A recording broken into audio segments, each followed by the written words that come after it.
और रुल कुदस के नाम से आमीन। आज हम पाक मां कैथोलिक कलीसिया के साथ मिलकर आम 28वां इतवार मनाते हैं। आज की तमाम तलावतें हमें खुदा की बादशाहत के लिए तैयार करती हैं। इशाया नबी का सहीफ़ा और उसके 25वें बाब में से आज की पहली तलावत जो ली गई है, उसमें इशाया नबी जो है वो तमाम लोगों को बताता है कि खुदा की बादशाहत सिर्फ यहूदियों के लिए नहीं बल्कि तमाम कौमों को इस बादशाहत की दावत दी गई है।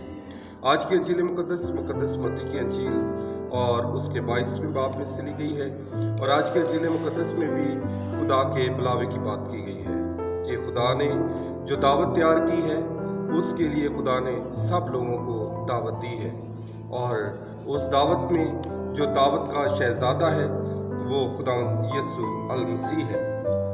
और उस दावत में हमने मसीह के बुलावे के मुताबिक जिस तरह से हम बुलाए गए हैं उसमें शरीक होना है। आपने अपने बुलावे को महसूस करना है कि खुदा यीशु मसीह ने हमें बुलाया है, और आज के इस बुलावे में शहजादा यीशु मसीह जो है वो हमें हमेशा की ज़िंदगी देता है।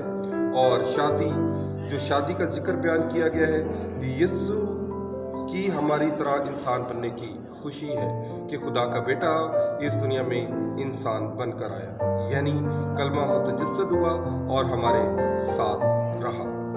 और शादी की ज़ियाफ़त आसमान की बादशाही है। हमने कोशिश करनी है कि हम इस ज़िंदगी में रहते हुए आसमानी ज़िंदगी को तरजीह दें। आसमानी बादशाहत के लिए अपने आप को तैयार करें। अगर हम इस ज़मीन पर मोहब्बत सुलह इत्तेहाद से रहते हैं तो फिर हमने इस ज़मीन पर भी खुदा की बादशाहत को कायम कर दिया है।